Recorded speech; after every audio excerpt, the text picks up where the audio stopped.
চিন্তা ফিকির করেন, আল্লাহর কাছে দোয়া করেন, আল্লাহ আমি যাতে সঠিক ভোট দিতে পারি সেই তৌফিক আমাকে দান করেন। এটা তামাশার বিষয় না।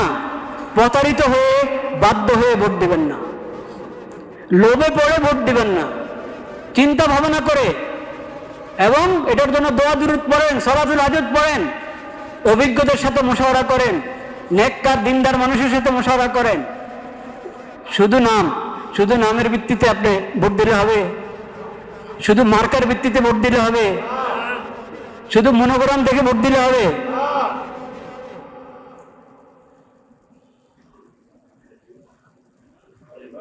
এটা হবে না। চিন্তা ভাবনা করতে হবে। শুধু নাম দিয়ে প্রতারিত হবেন না। ইসলামের নাম ব্যবহার করা হচ্ছে, অনেক দলে ইসলামের নাম ব্যবহার করেছে। এখন আপনি বলবেন ইসলাম, যেহেতু ওনারা ইসলামের নাম নিয়ে রাজনীতি করছে, ইসলামের নাম নিয়ে ভোটে দাঁড়িয়েছে, নির্বাচন করছে, তাহলে চোখ বন্ধ করে ওদেরকে ভোট দাও। এই কথা বলার সুযোগ নাই, এই কথা বলার সুযোগ নাই। কারণ ইসলামের নাম ব্যবহার করছি আমি, আমার দলের মধ্যে ইসলামের নাম আছে, কিন্তু ইসলাম আসলে কি আমি ইসলাম বাস্তবায়ন করার জন্য মানুষের প্রতিনিধি হতে যাচ্ছি? ভোট যে মানুষের কাছে চাচ্ছি ইসলামের প্রতিনিধিত্ব করার জন্য সংসদে গিয়ে, সেটা আমি আমার নিয়ত আছে কিনা, বা আমি পারবো কিনা, বা আমি দল হিসাবে ইসলামের সঠিক ব্যাখ্যা গ্রহণ করি কিনা, ও সব কিছু দেখার আছে। মাঝে মধ্যেই আমার অন্তরে ঘুরপাক খেতে থাকে চিন্তা, নামাজের সময় হচ্ছে কখন, কখন আযান হবে। নবী করিম সাল্লাল্লাহু আলাইহি সাল্লাম বিলাল রাদিয়াল্লাহু তাআলা আনহু বলেছিলেন, আরিহনা বিহা ইয়া বিলাল, আরিহনা বিহা ইয়া বিলাল। বিলাল মুয়াজ্জিন, রাসূল সাল্লাল্লাহু আলাইহি সাল্লামের কি মুয়াজ্জিন বিলাল রাদিয়াল্লাহু তাআলা। আরে আমার দিলের প্রশান্তির ব্যবস্থা করো না বিলাল। কোথায় তুমি? আমার ইমানি প্রশান্তি, দিলের প্রশান্তি, আত্মার প্রশান্তির ব্যবস্থা করো, আযান দাও, নামাজ আদায় করি, তাইলে তো আমি শান্ত হব, তৃপ্ত হব, আত্মার প্রশান্তি অর্জন হবে। আরিহনা বিহা, আযানের মাধ্যমে, সালাতের মাধ্যমে আমাদের রাহাত, আমাদের শান্তি, প্রশান্তির ব্যবস্থা করো। তো ফিকির আগে থেকে, কখন আযান হবে, কখন এই মধুর ধ্বনি আমি শুনব, তাওহীদের এই বাণী, সফলতার এই আহ্বান কখন শুনব আমি। প্রস্তুত, আগে থেকে মানসিকভাবে প্রস্তুত। অজু করে নিজে প্রস্তুত হচ্ছে, অজু করছে, উদাসীনতার অজু নয়, পবিত্রতার অজু, পবিত্রতার অজু। শুধু পরিচ্ছন্নতার অজু নয়, পরিচ্ছন্নতা এবং পবিত্রতার অজু। শুধু নাপাকি দূর করার অজু নয়, নিজের গুনাহ পাপ সবকিছু ধুয়ে মুছে তওবা করে, অজুর সঙ্গে তওবা।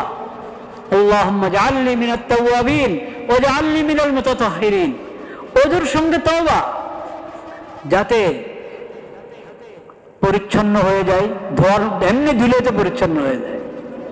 অজুর নিয়তে অজু করলাম, তাহলে নাপাকিও দূর হয়ে গেল, অপবিত্র অবস্থাটা দূর হয়ে গেল, ময়লা দূর হলো, নাপাকি দূর হলো। নাপাকি লাগলে শরীরে, কাপড়ে, সেটা ধুলে পাক হয়ে যায়। অজুর মাধ্যমে অপবিত্র অবস্থা, অজু ফরজ, গোসল ফরজ, অজু করে নিলাম, এখন অজুর কাজ শেষ।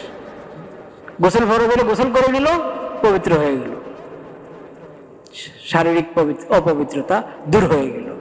আরেকটা হলো নফসের অপবিত্রতা, দিলের অপবিত্রতা, চিন্তা চেতনার অপবিত্রতা, আখলাক এবং চরিত্রের অপবিত্রতা। এই অপবিত্রতাও দূর করো তওবার মাধ্যমে। কিসের মাধ্যমে? তওবার মাধ্যমে। মুমিনের ওযুর সঙ্গে তওবা হয়। ওযুর পরের দোয়াই তো আশহাদু আল্লা ইলাহা ইল্লাল্লাহ ওয়া আশহাদু আন্না মুহাম্মাদান আবদুহু ওয়া রাসূলুহু। আরেকটি দোয়া আছে কোন কোন বর্ণনায়, আল্লাহুম্মা জাআলনি মিনাত তাওয়াবিন ওয়া জাআলনি মিনাল মুতাতাহহিরিন। আল্লাহ আপনি আমাকে তওবাকারীদের অন্তর্ভুক্ত করেন, আমাকে পবিত্র লোকদের অন্তর্ভুক্ত করেন। তো অজু এইভাবে মসজিদের দিকে আসছে, আল্লাহকে স্মরণ করে, আল্লাহকে হাজির নাজির রেখে মসজিদের দিকে আসছে, এক কদম উঠাচ্ছে, এক নেকি লেখা হচ্ছে, এক কদম উঠাচ্ছে, নামাচ্ছে, গুনাহ মাফ হচ্ছে। প্রতি কদমে নেকি হচ্ছে, প্রতি কদমে গুনাহ মাফ হচ্ছে। এইভাবে মসজিদে আসলো, মসজিদে এসে সময় যদি থাকে নামাজের সময় হয়, তাহিয়াতুল মসজিদ, মাকরুহ সময় না হলেই নামাজের সময় তাহিয়াতুল মসজিদ পড়লো, তাহিয়াতুল মসজিদ পড়ে বসলো, আরো নফল পড়লো, জিকির করতে থাকলো, তেলাওয়াত করতে থাকলো। এমনকি এমনি বসে আছে নামাজের অপেক্ষায়, যতক্ষণ নামাজের অপেক্ষা আছে ততক্ষণ নামাজের মধ্যে আছে। নামাজ আদায় করলো, যতক্ষণ নামাজে আছে তাকবীরে তাহরিমা শুরু হলো, তাকবীরে তাহরিমা থেকে সালাম পর্যন্ত যতক্ষণ সে নামাজে আছে ততক্ষণ সে আল্লাহর সঙ্গে কথার মধ্যে লিপ্ত আছে, আল্লাহর সঙ্গে ব্যস্ত, আল্লাহর সঙ্গে একান্ত কথা চলছে মুসল্লির নামাজের মধ্যে। ইউনাজি রব্বাহু, ইউনাজি রব্বাহু, একান্ত ভাবে একবারে ঘনিষ্ঠ ভাবে আল্লাহর সঙ্গে কথা চলছে মুসল্লির যতক্ষণ সে নামাজে আছে। নামাজের সালাম ফিরালো, ফেরেশতারা এখন তার জন্য দোয়া করছে, আল্লাহুম্মা গফির লাহু ওয়ারহামহু, আল্লাহ তুমি তাকে ক্ষমা করে দাও, তার প্রতি দয়া করো। সে নিজে বলছে আস্তাগফিরুল্লাহ আস্তাগফিরুল্লাহ আস্তাগফিরুল্লাহ, আল্লাহ আমি ক্ষমা চাই, নামাজের হক তো আদায় হয় নাই, নামাজের হক আদায় করতে পারি নাই, যেমন নামাজ দরকার ছিল তেমন তো আদায় করতে পারি না, একটু চেষ্টা করলাম, আল্লাহ আপনি দয়া করে গ্রহণ করেন, কবুল করেন, যত ভুল ত্রুটি হয়েছে আপনি ক্ষমা করে দেন। আস্তাগফিরুল্লাহ আস্তাগফিরুল্লাহ আস্তাগফিরুল্লাহ, আল্লাহুম্মা আনতাস সালাম ওয়া মিনকাস সালাম তাবারাকতা ইয়া যাল জালালি ওয়াল ইকরাম বলছে। সে তাওহীদের কথা স্মরণ করছে, শান্তি একমাত্র আল্লাহর কাছ থেকে পাওয়া যাবে, আল্লাহ শান্তিদাতা, এই কথা বলছে আল্লাহকে নামাজের সালাম ফেরানোর পর। মসজিদ থেকে বের হয়ে যাচ্ছে, তখন কি অবস্থা? বিসমিল্লাহ ওয়াসসালাতু ওয়াসসালামু আলা রাসূলিল্লাহ আল্লাহুম্মা ইন্নী আসআলুকা মিন ফাদলিক, দোয়া করে বের হচ্ছে, আল্লাহুম্মা আসিমনি মিনাশ শাইতানির রাজিম, আল্লাহ আমাকে শয়তান থেকে রক্ষা করেন। মসজিদ থেকে বের হচ্ছে অবস্থায় খারাজা মিনাল মসজিদ ওয়া কলবুহু মুআল্লাকুন বিল মসজিদ, নামাজ ফরজ আদায় করে মসজিদ থেকে বের হয়ে যাচ্ছে, কারণ কিন্তু তার দিলটা, তার অন্তর মসজিদের সাথে লাগানো, যুক্ত মসজিদের সাথে, আটকা, মসজিদের সাথে আটকা, আবার কখন ফিরে আসবে মসজিদে, এই নয় মসজিদ থেকে বের হলো বাস ভুলে গেল। মুসল্লি যখন মসজিদে থাকে, মাছ যখন সমুদ্রে আছে, পানিতে আছে, পানির গভীরে মাছ যখন থাকে যেমন শান্ত, মুসল্লি যখন মসজিদে আসবে, মুমিন যখন মসজিদে আসবে তখন সে এমন শান্ত, এমন তৃপ্ত, যেমন আমার আসল জায়গায় আমি আছি, আমার আসল ঘরে আমি আছি, আসল জায়গা, আসল ঠিকানা আমি আছি। আর বের হয়ে যাওয়ার পর ভুলে যায় না মসজিদকে, আবার ফিরে আসবো, আবার কখন ফিরে আসবো, ওই কথা মাথায় থাকে। এই সালাতটা হলো একটা প্রক্রিয়া, এটা 24 ঘন্টার একটা প্রক্রিয়া। এই সালাত মুমিনকে পাপাচার থেকে অবশ্যই বারণ করবে, অবশ্যই বিরত রাখবে। যে সালাতকে একটা আলাদা একটা ইবাদত, ক্ষণিকের একটা ইবাদত, আসলাম ফরজ 2 রাকাত 4 রাকাত পড়ে বের হয়ে গেলাম, বাকি জিন্দেগিকে সালাত মোতাবেক বানানোর তার নিয়তে নাই, ফিকিরে নাই, এই সালাত তাকে সংশোধন করবে? করবে না।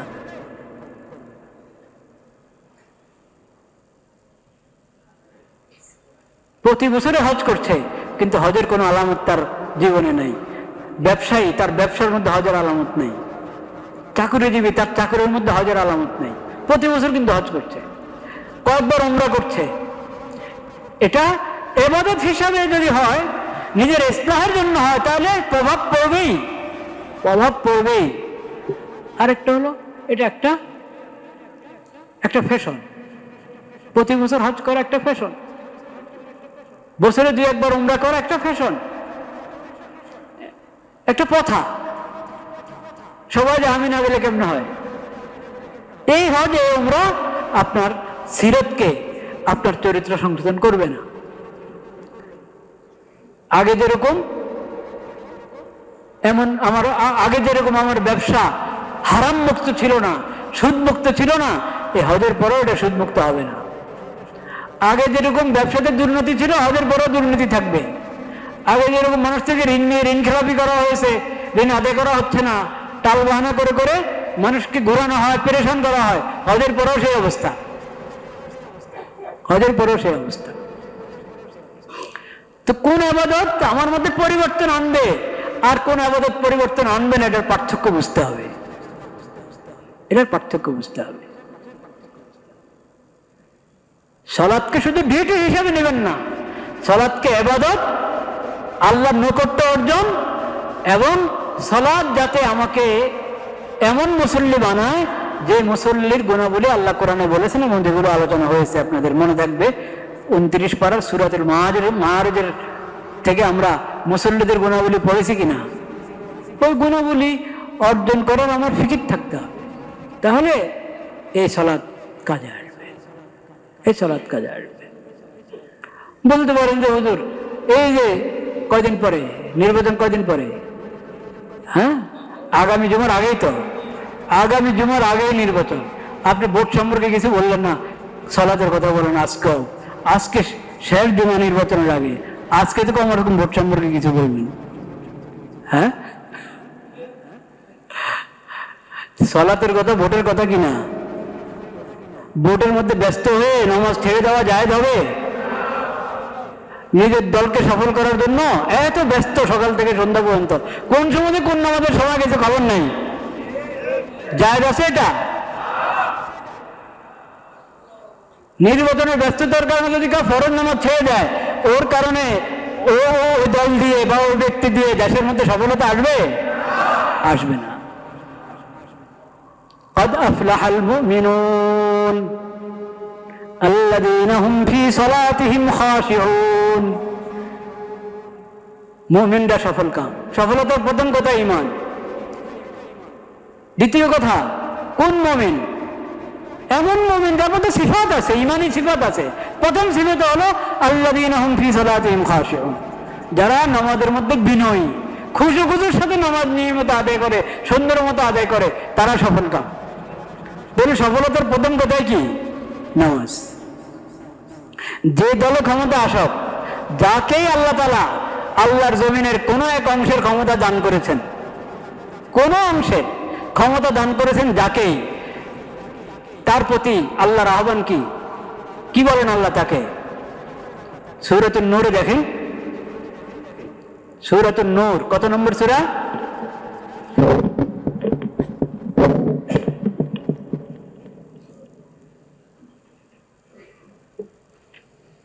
আল্লাহ লা ইলাহা ইল্লাল্লাহ, লা ইলাহা ইল্লাল্লাহ, লা ইলাহা ইল্লাল্লাহ, লা ইলাহা ইল্লাল্লাহ।